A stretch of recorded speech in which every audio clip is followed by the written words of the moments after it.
Krishna Krishna Krishna Krishna Krishna Krishna Krishna Hare Krishna Krishna Krishna Krishna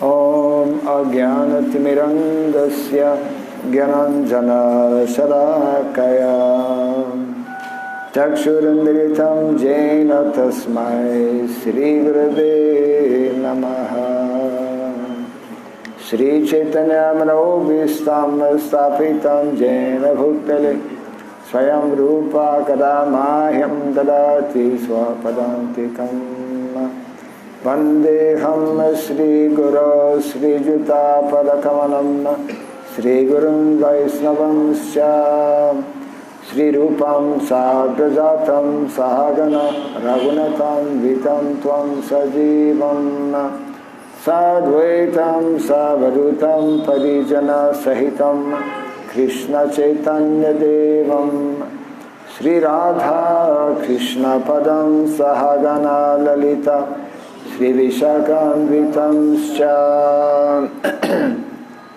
Hey Krishna Karuna Sindhu Dinabandhu Jagatpate Gopisha Gopika Kanta Radha Kanta Namostute Tapta Kanchana Gaurangi Radhe Vrindavaneshwari Vrishabhanusuti Devi Pranamami Hare Priya Vanchakalpa Trubhyasya Kripa Sindhu Vyayevasha Patitanam Pavanebhyo Vaishnavebhyo Namo Namaha Narayanam Namaskritya Naram Chaiva Narottamam Devim Saraswatim Vyasam Tato Jayam Mudiraya Nasta Prayasha Badreshu Nityam Bhagavata Sevaya Bhagavati Tamashloke Bhaktir Bhavati Naistiki Idam Bhagavatam Nama Puranam Brahma Samhitam Tamashloka Charitam Chakara Bhagavan Rishi Nisreyasaya Lokasya Dhanyam Swasya Namaha Shri Krishna Chaitanya Prabhu Nityananda Shri Advaita Gadadhara Sri Gaura Bhakta Vrinda Hare Krishna Krishna Krishna Krishna Hare Hare Hare Rama Rama Rama Hare Hare Om Namo Bhagavate Vasudevaya Om Namo Bhagavate Vasudevaya Om Namo Bhagavate Vasudevaya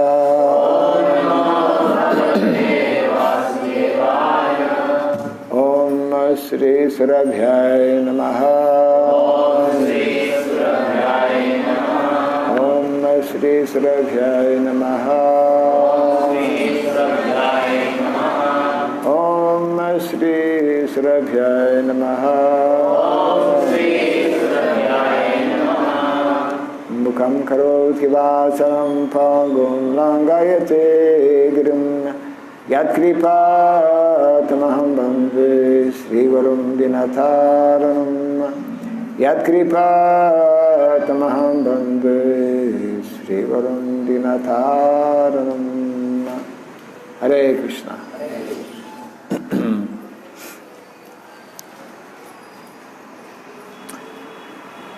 Welcome to everyone to our Bhagavatam class this morning. We continue reading from Canto number 1, chapter 4, entitled The Appearance of Sri Narada. Text number 10, I think. Yeah. Srimad Bhagavatam, Pradham Skandam, 4th Adhyayam, 1st Slokam. Sri Narada Muni Agaman. Samrat Kasya Va Hetoho Pandunam Mana Vardhanaha Prayopavisto Gangayam Anadrityadirat Sriyam Sasamrat Kasyava Heto Pandunam Manavardhanaha Prayopavisto Gangayam Anadrityadirat Sriyam Sasamrat Kasyava Heto Pandunam Manavardhanaha Prayopavisto Gangayam Anadrityadirat Sriyam Sasamrat Kasyava Heto Pandunam Manavardhanaha Prayopavisto Gangayam Anadrityadirat Sriyam Sasamra Prayopavisto Gangayam Anadrityadirat Sriyam Sasamrat Kasyava Heto Pandunam Manavardhanaha Prayoparisto Gangayam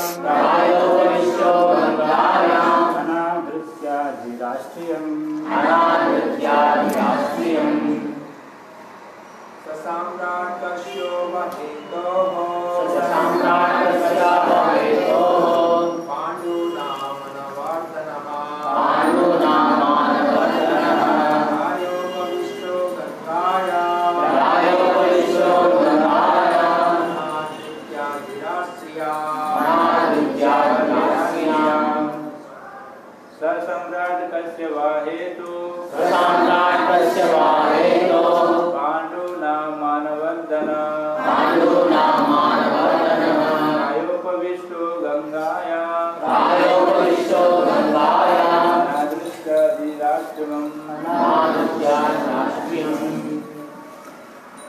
Mataji.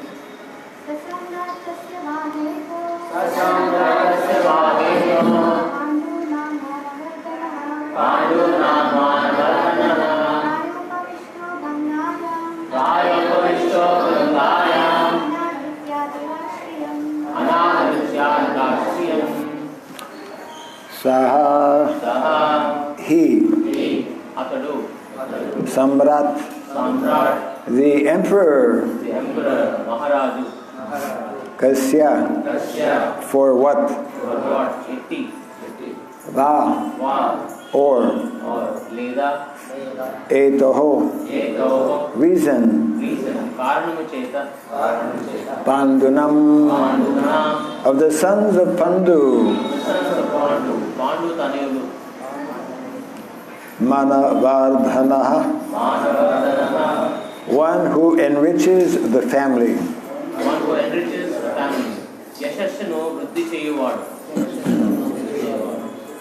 Praya Upavistaha, sitting and fasting. Gangayam, on the bank of the Ganges. Anadritya, neglecting. Adhirat, acquired kingdom.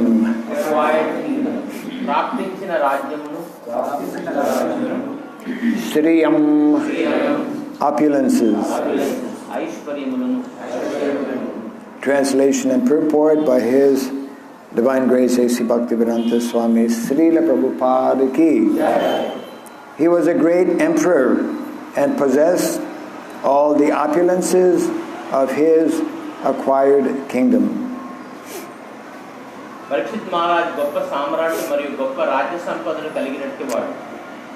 He was so exalted that he was increasing the prestige of the Pandu dynasty.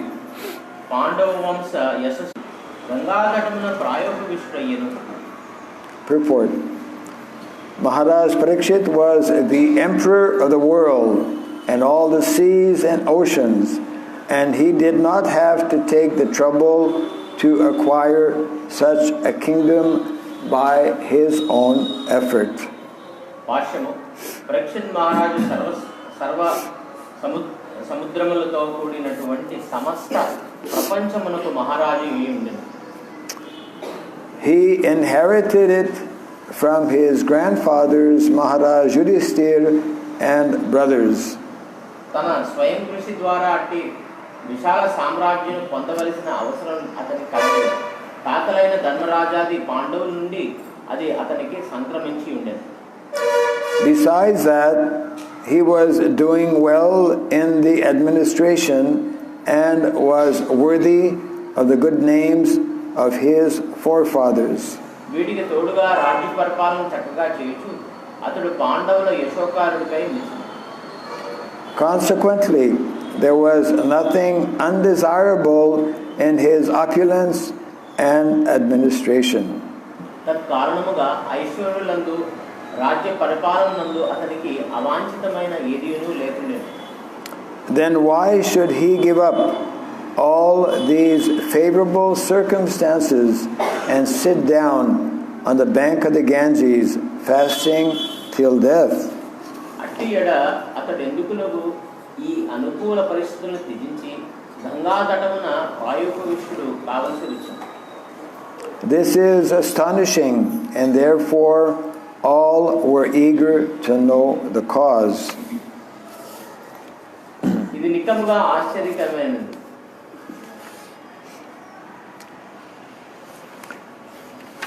So the next verse is also very closely connected, so we will read the next verse also. తర్వాత శ్లోకం కూడా దీనికి చాలా అన్నితంగా అనుకాలు కలిగి చూద్దాం. Namanti yat pada nikitam atmanaha shivaya haniya dadani shatravam katham savira shriyamanga dustyajam yuvai satutsrastum aho sahasubihi. Translation. He was such a great emperor that all his enemies would come and bow down at his feet and surrender all their wealth for their own benefit. Parikshit మహారాజు శత్రువులు తమంతటే తామే అతన్ని పాదములకు వందనము నొసగి ధన సంపత్తులన్నింటినీ స్వీయక్షేమ కొరకే అర్పించేవారు. అటువంటి ధన చక్రవర్తి అయిన అతడు పూర్ణ శక్తిని పూర్ణ యవ్వనమును అసాధ్యమైన రాజ్య వైభవమును కలిగి ఉన్నాడు. He was full of youth and strength, and he possessed insuperable kingly opulences.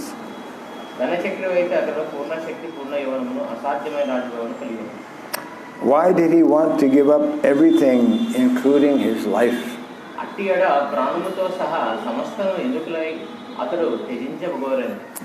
Purport. There was nothing undesirable in his life.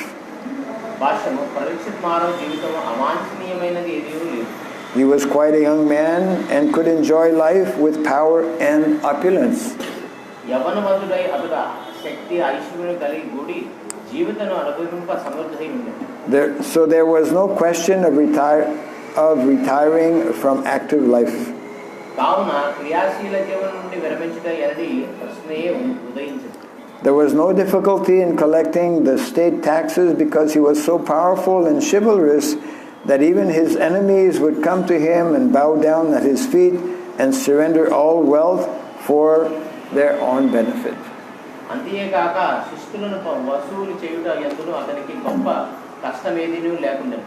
అతని శక్తి సామర్థ్యాల కారణంగా శత్రువులు తమంతట తామే అతని పాదముల వందనములు వసిగి తమ స్వీయ క్షేమ కొరకై ధనవ సంపత్తులను అతనికి అర్పించేవారు. Maharaj Parikshit was a pious king. రాజర్షి అయిన అతడు శత్రువులు He conquered his enemies and therefore the kingdom was full of prosperity. రాజర్షి అయిన అతడు శత్రువులందరినీ జయించి ఉన్నందున రాజ్యమంతయు సమృద్ధివంతమై కులతూగెను. There was enough milk, grains and metals, and all the rivers and mountains were full of potency. అవసరమునకు తగినంతగా పాలు ధాన్యము లోహములు లభించుచుండెను. So materially everything was satisfactory. నదులు పర్వతములు సమృద్ధులై ఉండెను. ఇట్లు ప్రతియు సమృద్ధి కరముగా నున్నప్పుడును రాజ్యము. Therefore there was no question of untimely giving up his kingdom and life. జీవితం అకాలముగా త్యాగం చేయనది ప్రశ్నే ఉదయించింది. The sages were eager to hear about all this. ఈ విషయమంతటిని గురించి సంపూర్ణంగా వినవలని ఋషులు ఉత్సాహముగా కలిగి ఉండేది.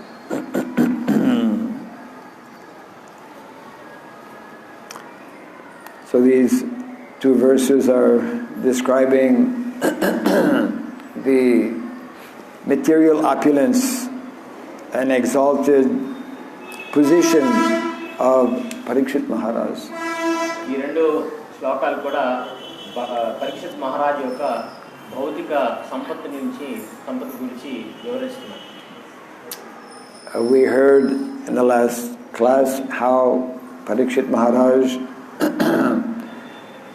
is coming from a very exalted and glorious lineage, being the grandson of the Pandavas.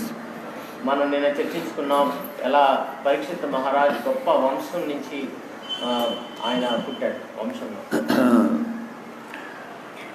One is connected with such an exalted lineage, then many of the qualities and glories from that lineage one inherits and displays. Yes. ఎవరైతే అంత గొప్ప వంశంలో జన్మిస్తాడో ఆ వంశజుల యొక్క గొప్ప గుణాలని మరియు వాళ్ళ యొక్క లక్షణాలని ఇవన్నీ కూడా వాళ్ళు ఆయన జన్మతః ఆయన వాటి నుంచి వాళ్ళకి లభిస్తుంది. Parikshit Maharaj was not simply an ordinary king. He is described here as being the emperor. There is a difference between a king and an emperor. Yeah. Parikshit మహారాజు సామాన్యమైన రాజు కాదు, ఆయన సామ్రాట్. So Vedic culture, these descriptions give us little understanding of what was the situation 5,000 years ago when Vedic monarchy was prevailing. ఈ వర్ణితాలను కూడా ఇక్కడ మనకి పూర్వం ఏకాధిపత్యం ఉన్నప్పుడు రాజులు ఎలా పరిపాలించేవాళ్ళు అనేది మనకి తెలుస్తుంది. Parikshit Maharaj was qualified both materially and spiritually. Parikshit మహారాజు ఆధ్యాత్మికంగాను మరియు భౌతికంగాను చాలా అర్హత కలిగి ఉన్న వ్యక్తి. He was a Vaishnava king. ఆయన ఒక వైష్ణవ రాజు. Always conscious of the importance of upholding the principles of Dharma. ఎప్పుడు నిత్యము ధర్మ సూత్రాన్ని నిలబెట్టాలనే ధ్యాస కలిగి ఉన్న వ్యక్తి. As described in the Bhagavad Gita, he was that exemplary Raja Rishi. Evam parampara praptam imam rajarsayo vidu. Rajarsi, simultaneously a qualified material king and a qualified spiritualist or rishi. Yeah. భగవద్గీతలో వర్ణించినట్టుగా ఆయన ఒక రాజర్షిగా మనం గుర్తించవచ్చు. ఆయన ఈ విధంగా భౌతికంగాను ఆధ్యాత్మికంగాను ఎంతో అర్హత కలిగి ఉన్న వ్యక్తి. And as described here also in the purport, everything in his kingdom was nicely being administered.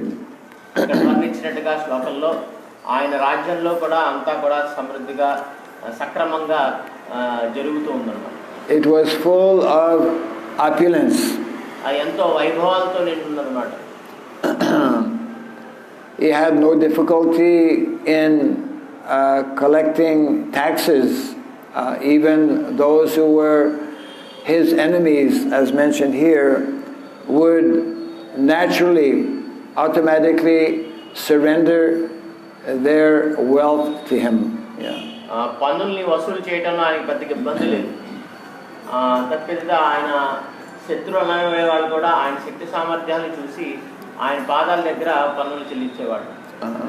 So it means that actually when one follows Dharma, as in the example of Parikshit Maharaj, not only does one become opulent spiritually by cultivating self-realization, by being knowledgeable about the principles of Dharma, but simultaneously one becomes opulent materially.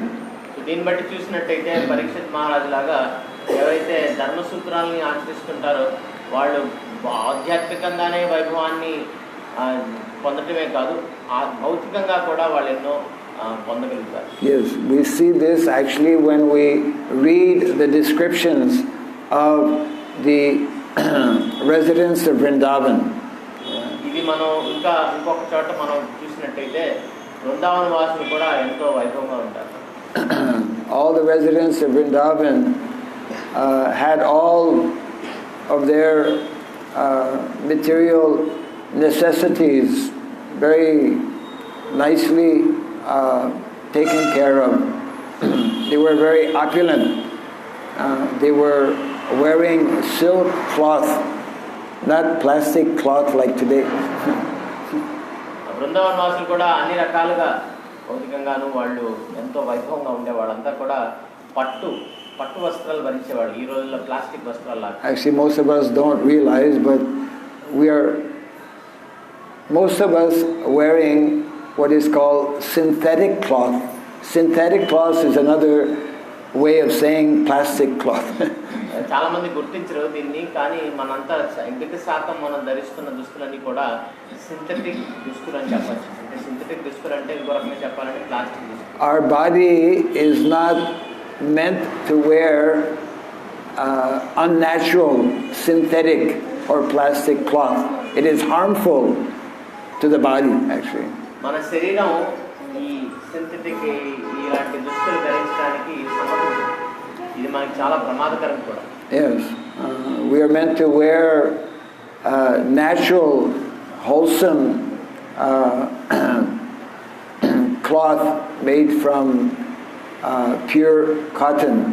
మనంతా కూడా సహజమైన సమృద్ధిగా ఉండే మన సహజంగా దొరికే పత్తి నుంచి తయారు చేసిన దుస్తులు ధరించాలి. So the point is that when we follow our original spiritual nature, when we practice Krishna consciousness, then what follows naturally is original, natural, material opulence. ఎప్పుడైతే ఆధ్యాత్మిక సూత్రాలని మనం ఖచ్చితంగా పాటిస్తామో దాని వెనువెంటే మనకి కావాల్సిన భౌతిక సంపద అంతా కూడా మనకి సమృద్ధిగా లభిస్తుంది. And we can see today practically all over the world, because there is less consciousness, there is less spiritual consciousness, less Krishna consciousness. Therefore, the end result is that there is also less of material opulence. ఈ రోజున చూసినట్టయితే ఆధ్యాత్మిక విషయాల్ని ఆచరించకపోవడం వల్ల మన భౌతిక సంపద అనేది కూడా అంతరించిపోతుంది, కనుమరుగవుతుంది.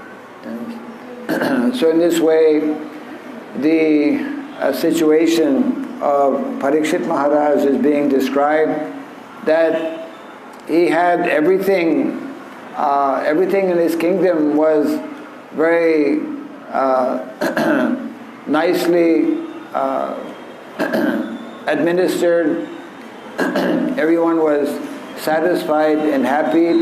He was still a young man, but yet, even though this ideal situation was there, he chose to leave that and go to the bank of the Ganges to fast until his death. So ఇక్కడ ఈ శ్లోకంలో చెప్పినట్టుగా పరీక్షిత్ మహారాజుకి అన్ని వైభవంగా ఉన్నప్పటికీ, అన్ని సమృద్ధిగా ఉన్నప్పటికీ, భౌతికంగా ఎలాంటి లోటుపాట్లు లేనప్పటికీ ఆయన ఎందుకని గంగా ఒడ్డున వెళ్ళి ప్రాయపుష్టానికి సంసిద్ధమయ్యేదని వీళ్ళంతా కూడా ప్రశ్న వేశారు. Of course, this will be explained in the verses to come, that even though one may be surrounded by all kinds of material wealth or material facilities, for a higher purpose, one can easily give up such material facilities. ఇక ముందొచ్చే శ్లోకాల్లో వర్ణిస్తారు, మనకి భౌతికంగా అన్ని సదుపాయాలు ఉన్నప్పటికీ ఆధ్యాత్మిక ఉన్నతికై మనం వీటినన్నీ కూడా చాలా తేలిగ్గా వీటిని వదిలివేయచ్చు. Yes. So this important lesson actually in regards to understanding the importance of living according to the principles of Dharma. ఇక్కడ మనం నేర్చుకునే పాఠం ఏంటంటే, ఇక్కడ మనం ధర్మసూత్రాలని అనుకూలంగా మనం అన్ని కూడా పాటించడానికి ప్రయత్నించాలి. Because Parikshit Maharaj was an ideal king, being a very not only a pious king but actually very advanced. He was a pure Vaishnava. He was a Vaishnava king. Therefore, when the time came, he was able to very easily leave this very opulent situation. Parikshit Maharaj గొప్ప రాజు, ఆదర్శ రాజు, పుణ్యాత్మే కాకుండా ఆయన ఒక పవిత్రమైన వైష్ణవుడు కూడా. కావున ఆయనకి మరణ సమయం రాగానే ఆయన త్వరగా ఇవన్నీ కూడా తేలిగ్గా ఇవన్నీ కూడా వదిలేసుకునే, భౌతికంగా అన్నీ కూడా వదిలేసుకునే అవకాశం ఉంది. Yeah.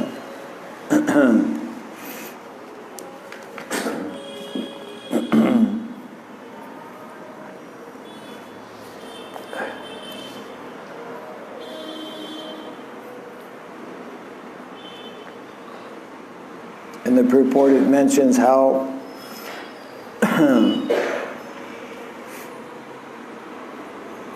there was enough milk, grains and metals, and all the rivers and mountains were full of potency.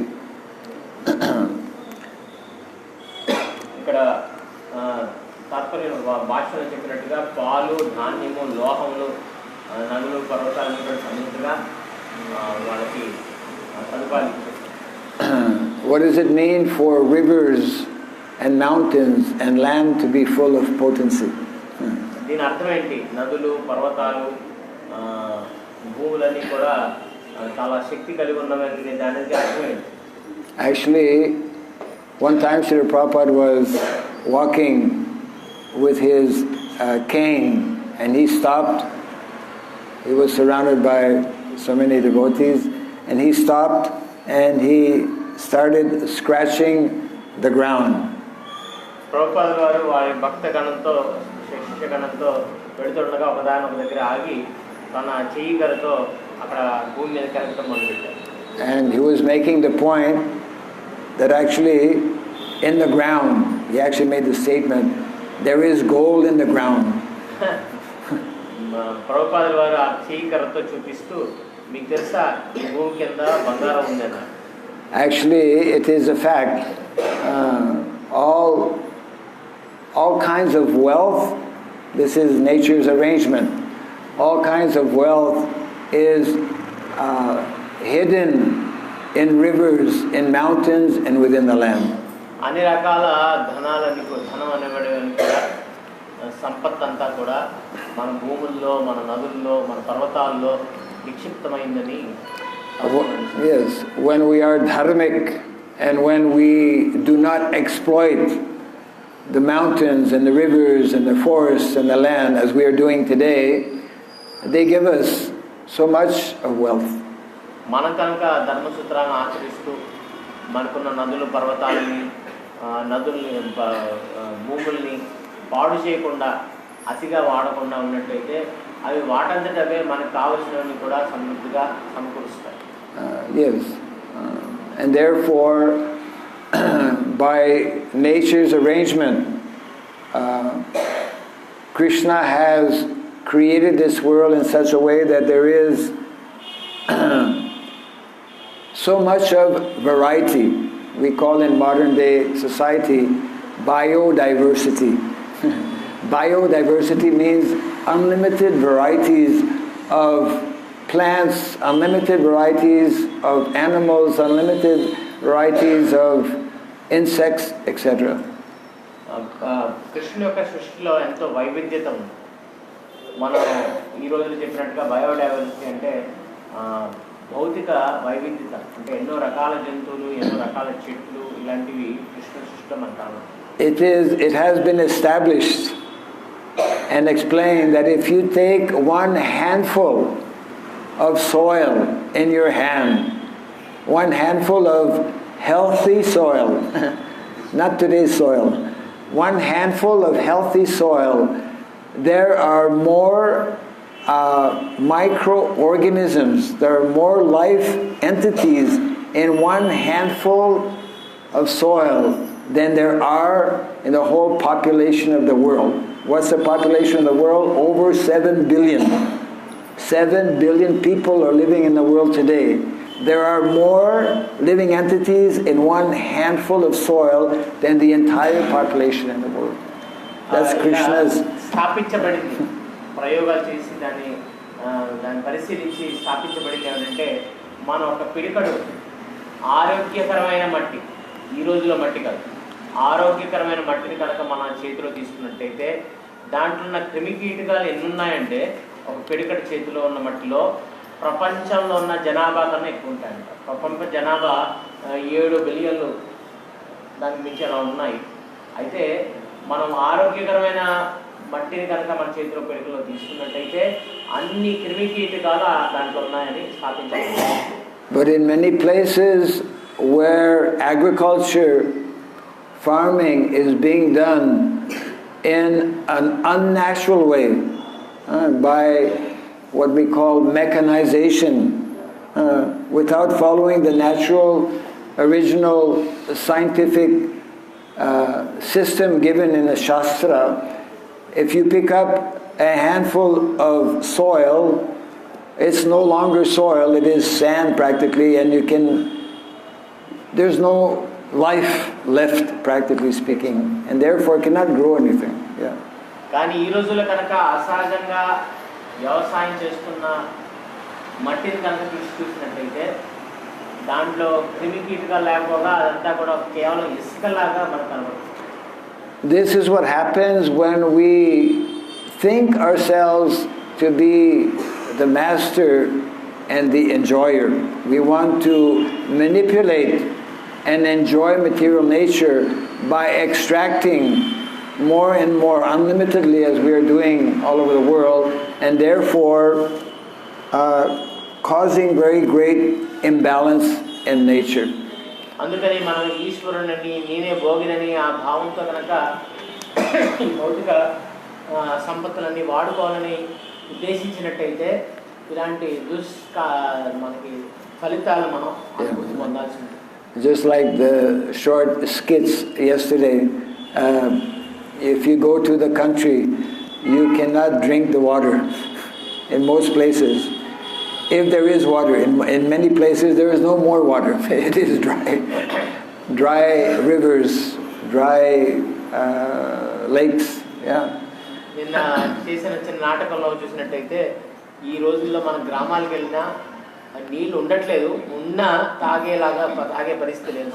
But a responsible king like Parikshit Maharaj, because he was following the injunctions of Shastra, he was not unnecessarily exploiting material nature. Therefore, material nature was full of opulences. అందుకే బాధ్యతాయుతమైన రాజు పరీక్షిత్ లాంటి వాడినప్పుడు ప్రకృతి ఎంతో పుష్కలంగా మనకు కావాల్సినవి కూడా సమకూరుస్తుంది. Srila Prabhupada actually even makes a statement that material nature, Mother Nature, she can supply unlimitedly. Prabhupada even made the statement that Mother Nature today can supply 10 times food to humanity when properly cared for.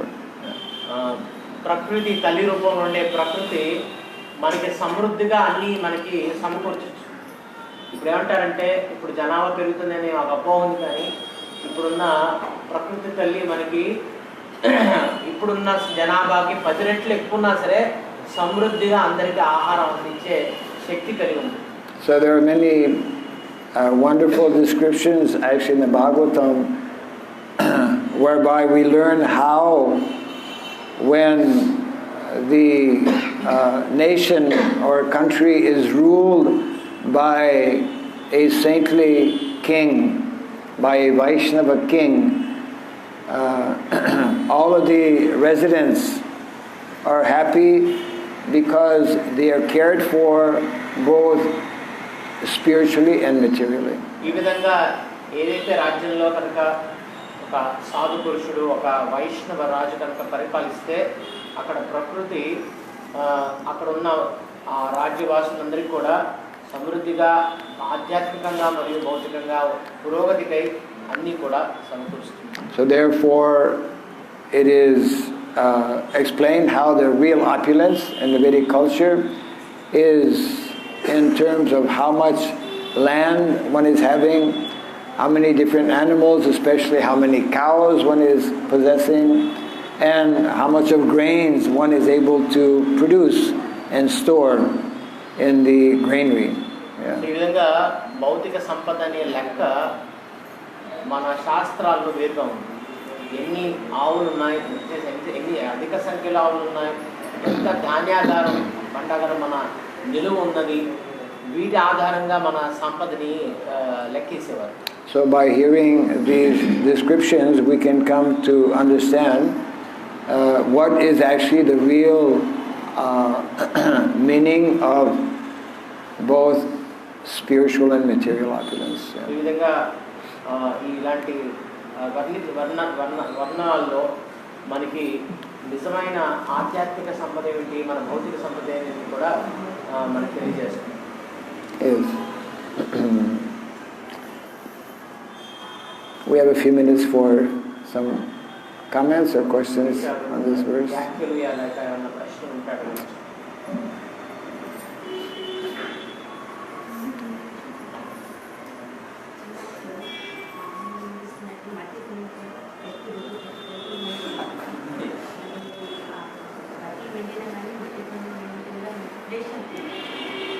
In our childhood, our grandmother used to wash her head with mud and also wash clothes with mud. Yes, the natural soap is mud. సహజమైన సబ్బు మనకి మట్టి. Also, previously, they used to use rocks. They would go to the river bank and they would wash the clothes and use rocks to actually... Yeah. పూర్వం బట్టలు ఉతకడానికి కూడా రాళ్ళు వాడేవారు. నది ఒడ్డున దొరికే రాళ్ళు, మంచి గుళ్ళ రాళ్ళు బట్టలు ఉతకడానికి బాగా పనిచేసి. ఎవరికైనా అనుభూతి ఉందా? Some people. So actually, I'll just repeat it actually because it's a nice point. Mataji was telling that her mother or grandmother? Grandmother, yeah. Her grandmother used to wash her hair with mud and her cloth with mud. Yes. Actually, when we go to Mayapur, if we sit on the bank of the Ganga, we can take. Now it is popular in what is called nature clinic, nature cure clinic, mud bath. We think it is, but mud bath was a natural soap. Yeah. మనం కనుక ఇలాగే ఈ మాతాజీ అన్నారు, మట్టితో తల కడిగేవాళ్ళు, తుడిచేవాళ్ళు, బట్టలు ఉతికేవారు కూడా. ఇలాగే మనం మాయపూర్కి వెళ్ళినట్టయితే గంగా ఒడ్డున చూస్తాం. ఈ రోజు కూడా మట్టితో స్నానం చేస్తాం, మట్టి రాసుకొని తర్వాత స్నానం చేస్తాం. మట్టి అనేది సహజమైన సబ్బుల వాడుకలో ఉండేది. People go to a nature cure clinic and they pay money to receive mud. ఈ రోజున సహజ చికిత్స అని చెప్పేసి డబ్బులు కట్టి మరి మట్టి రాసుకొని స్నానం చేస్తుంది. You can get mud everywhere. మట్టి అనేది ఎక్కడైనా లభిస్తుంది. డబ్బులు మరీ కట్టి free mud. మట్టి స్వచ్ఛందంగా లభిస్తుంది, కానీ మనం డబ్బులు కట్టి మరి మట్టితో స్నానం చేస్తాం. Before water was free. పూర్వం నీళ్లు మనం తాగేదంతా కూడా ఉచితంగా ఉండేది. Now we are selling water. ఇప్పుడంతా విక్రయిస్తున్నాం నీళ్ళని. Even now in where is it? I think in Delhi, maybe other places. Now they are selling air. Delhi ఆ ప్రాంతాల్లో గాలిని కూడా విక్రయిస్తున్నారు. Because Delhi is the worst place in the world where heavily polluted, cannot breathe properly. Delhi ప్రపంచంలో కల్లా అతి దారుణంగా కాలుష్యానికి చెందిన ప్రదేశం కాబట్టి అక్కడ గాలి పీల్చడం కూడా కష్టంగా. So they open some shops and you can come and you get some oxygen for 10 minutes and pay 100 rupees. అలా వాళ్ళు కొట్లు తెరిచారు, అక్కడ 10 నిమిషాలు డబ్బులు కట్టి కొంచెం ఆక్సిజన్ వాయువు పీల్చుకొని బయటపడచ్చు. Because we are living in an unnatural way, we are creating all of these imbalances in nature and immensely polluting nature. ఈ విధంగా మన అసహజ జీవనం వల్ల ఈ ప్రకృతి యొక్క సమతుల్యాన్ని పాడు చేసి ఇలాంటి ఎన్నో వృద్ధులు గురవుతారు. Anything else?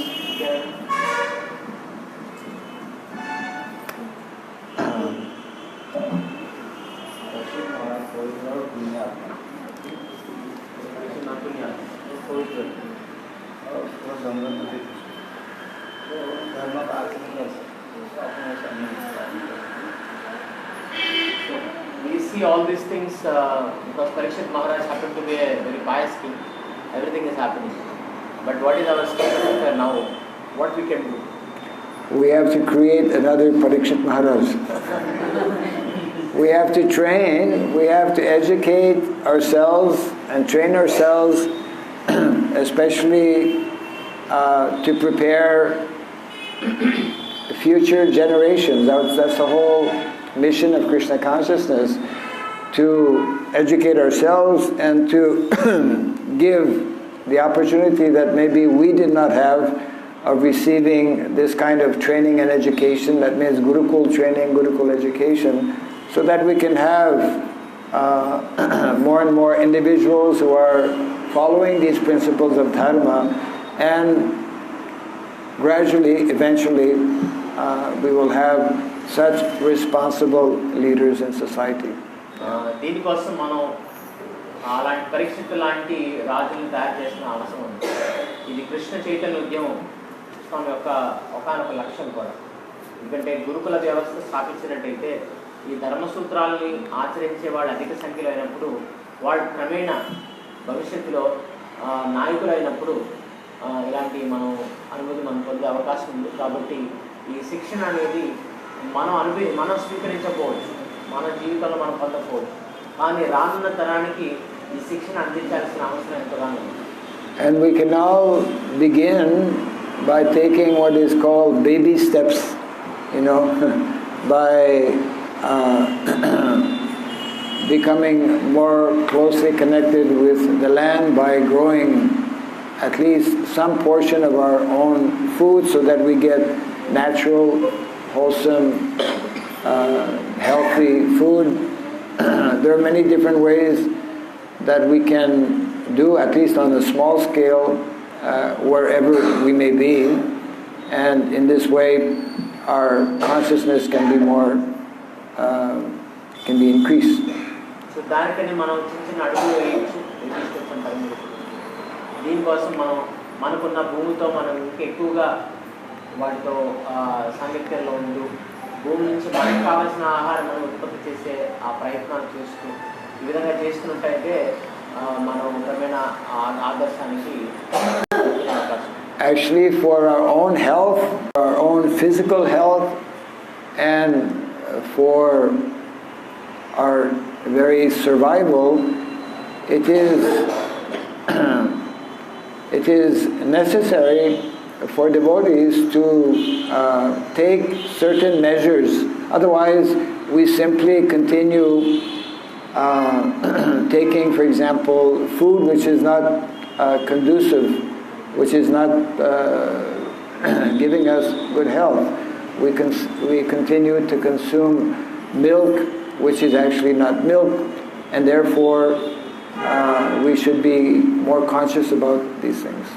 So ఈ విధంగా మనం కూడా చూడాలి, మనం బాహ్య శరీర ఆరోగ్యం కోసమని మనం కూడా తగిన ఆహారం తీసుకోవాలి. ఇప్పుడు తింటున్న ఆహారంలో అది పాలన కూడా కాదు, పాలనడానికి లేదు, ఇది ఆహారం ఇదని తినడానికి లేదు. కాబట్టి సహజంగా మనం పండించుకొని తీసుకున్నట్టయితే మనకు ఆ పోషకాలు వస్తాయి. అంటే మనం ప్రయత్నించాలి. This is also part of our responsibility, just like in a few days some of our devotees will be having a stall in Mayapur to display about natural cloth making, weaving. These are all things that were discussed, just before independence. Gandhi was very much promoting. Srila Prabhupada also mentions this is the traditional way of making one's own cloth. Prabhupada did not only want that we grow our own food, but also that we make our own cloth. We are very, very far away from that. But actually, until we come to that point, we will remain, and most of us are less understanding, less aware, in a very dangerous and precarious condition of taking food which is unhealthy for us, of wearing clothes which is also unhealthy for us, of living in buildings which are also unhealthy for us. So in this way we wonder why our body is getting so many diseases, and also simultaneously because we have so much of challenges within our body, we struggle spiritually. It's all interconnected. Yeah. So ఇవన్నీ కూడా మనం మాయాపూర్లో ఒక stall పెట్టబోతున్నాం కొన్ని రోజుల్లో. దాంట్లో స్వయంగా మనం పత్తితో సహజమైన దుస్తులు ఎలా తయారు చేయాలనేది అక్కడ ప్రదర్శించబడుతుంది.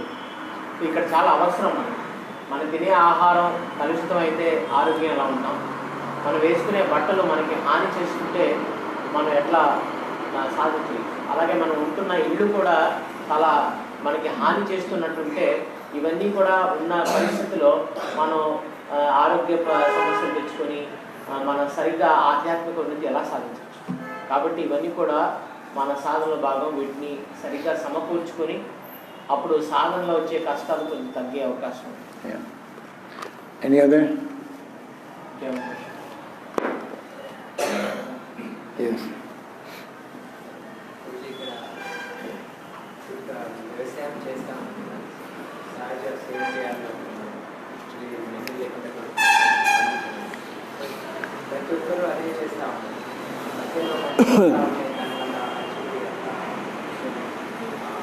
కూడా అంత బాగుంటుంది, దాంట్లో శ్రమ కూడా ఎక్కువ ఇబ్బందికరంగా ఉంటుంది. ఇవన్నీ చేయడం ఒక సాధక భక్తులకి కంపల్సరీ అవసరమా ఇంకా This question is with people doing all kinds of that modern the harmful agriculture, and we just try to do this natural way. We are finding more difficulty, the production is less, and there's a lot of labor in that. Now one side we have sadhana and one side tackling these things. So is it really viable to get into that kind of activity? So the question is, in the context of agriculture,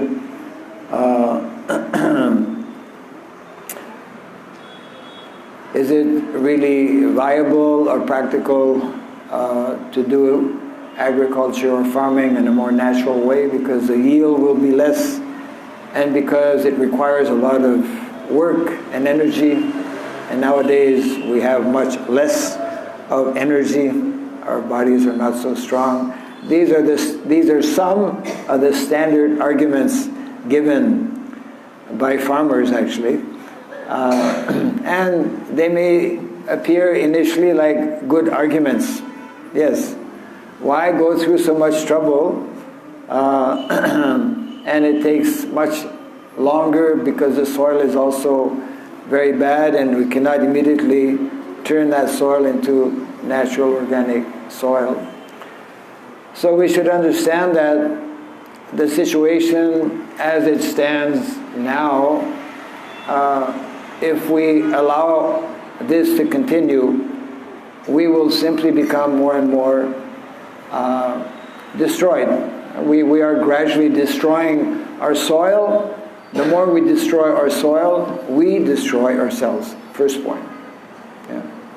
so ఇక్కడ ఎంతోమంది వాదిస్తున్నారు ఏంటంటే ఇవన్నీ సహజ పద్ధతులు చేస్తే చాలా శ్రమ ఉంటుంది, ఉత్పత్తి రావట్లేదు, కెమికల్ పడుతున్నాయి, ఇంకా వేరే పద్ధతిలో కన్నా ఇది చాలా శ్రమ కూడింది, అవి కూడా బాగా పెట్టాలి, ఇవన్నీ ఉన్నాయి, ఇవన్నీ మరి ఇంత అవసరమా అని వాదిస్తుంటారు. అయితే ఇక్కడ విషయం ఏంటంటే, మనం ఇలా కనుక చేసినట్టయితే, ఇప్పుడున్న ఆధునిక పద్ధతిలో కొనసాగిస్తున్నట్టయితే భూమిని నాశనం చేసుకుంటాం, తద్వారా మనం నాశనం చేసుకుంటున్నాం. సో దీనికి పరిష్కారం, దీని వాదనకి జవాబు ఏంటంటే, first point. No.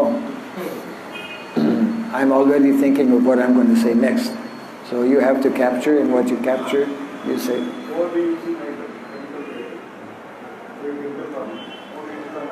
That's all. Repeat it. I made it. Second point is that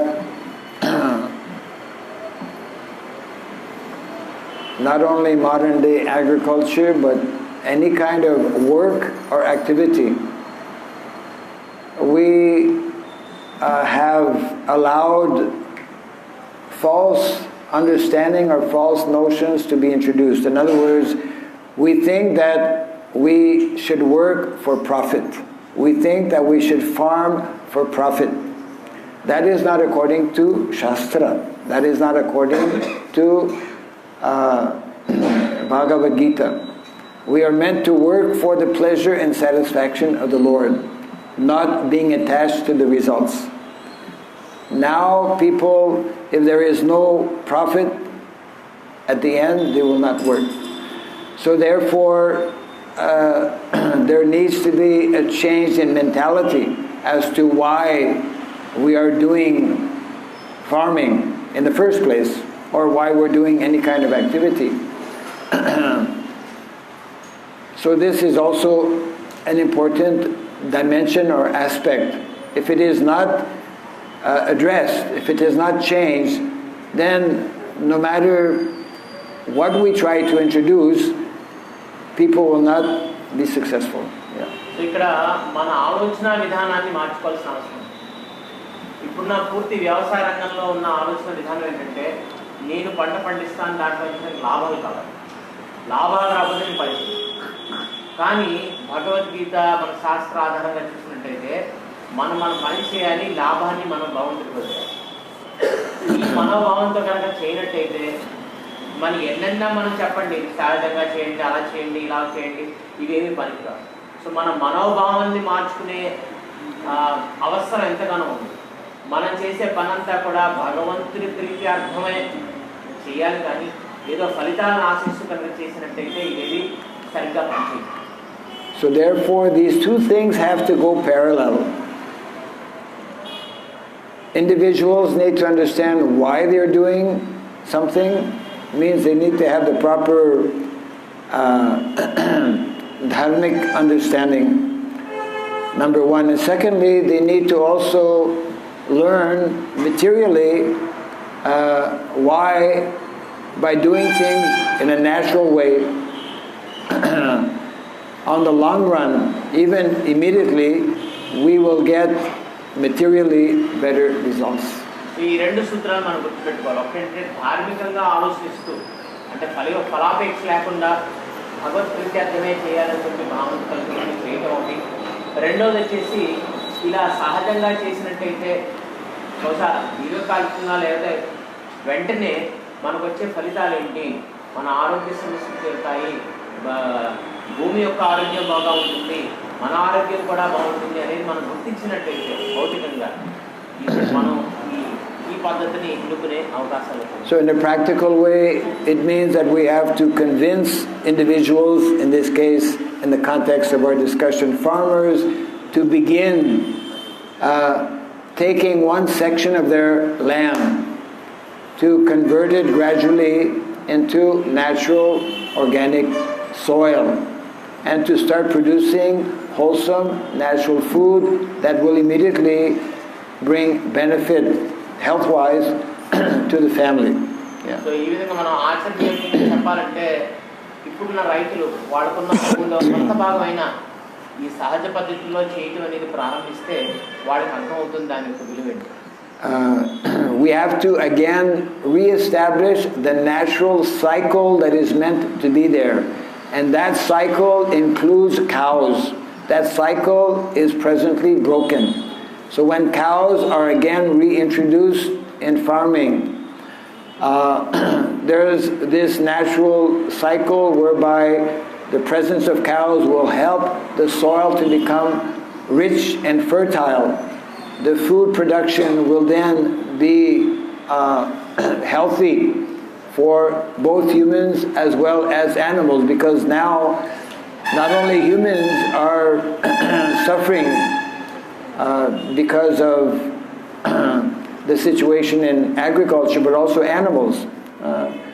There was a story of one farmer who allowed 80 of his cows to go and graze after they had harvested some particular crop. But because in that crop they had used all kinds of pesticides, chemical fertilizers, his 80 cows died.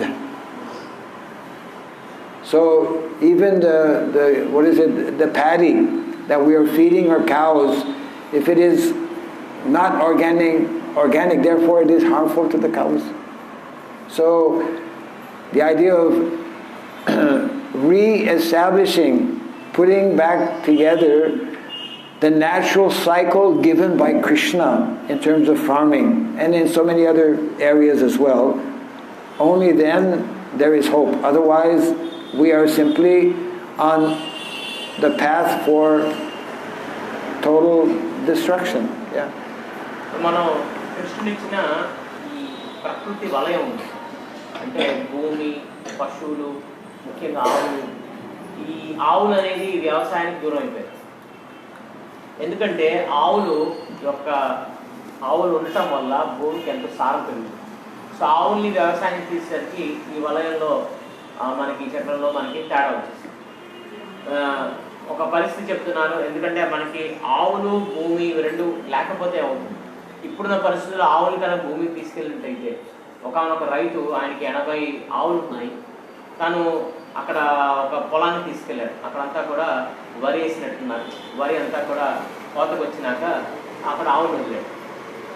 ఎందుకంటే అక్కడ అత్యధికంగా పురుగు మందులు, రసాయన పురుగు మందులు అన్నీ వేశారు కాబట్టి ఆవులు అక్కడ తిని అన్ని 80 ఆవులు చనిపోయాయి. కాబట్టి ఎంత ప్రమాదం మనం చూస్తున్నాం. అదే వరి మనం తింటే మనకి ఎంత ప్రమాదం. అందుకే ఇవన్నీ కూడా జరుగుతున్నాయి ఏంటంటే చాలా పెద్ద ఎత్తున మనం నాశనానికి కంకణం కడుతున్నాం. We have broken that natural balance, that natural what is called symbiosis between land and cows. So ఈ సహజమైన సమతుల్యాన్ని మనం దాంట్లో తేడా తీసుకొచ్చాం. అంటే భూమి మరియు ఆవు కనుక ఆ సమతుల్యంలో ఉంటే అన్నీ బాగుంటాయి. కానీ ఆ తేడా వచ్చింది కాబట్టి ఇప్పుడంతా కూడా అన్నీ మనం విపరీతాలు చూస్తున్నాం. And this has created and is creating more and more disorder, imbalance within society. So ఇలా చూసినట్టయితే ఇప్పుడున్న ప్రకృతిలో ఎన్నో రకాల అసమతుల్యం, అంటే అన్నీ కూడా తేడాగా కనపడుతున్నాయి అన్నమాట. సహజంగా ఉండే దానికన్నా తేడాగా అన్నీ కనపడుతున్నాయి. Ecological imbalance. దీని ప్రకృతి అసమతుల్యత అంటారు. Krishna's prakriti. ఇది కృష్ణ ప్రకృతి. We also as Vaishnavas, as devotees, are duty bound to protect and properly care for Krishna's nature. మనం కృష్ణ భక్తులుగా ఉంటూ కృష్ణుడు ఇచ్చిన మన ప్రకృతిని దాటి సమతుల్యాన్ని కాపాడే బాధ్యత మనది. So we will close here for now. Jai Grantharaj Srimad Bhagavatam ki Jai Srila Prabhupada ki Jai Samasta Gaura Bhakti Vrinda ki Gaura Pimanande. Hare Krishna.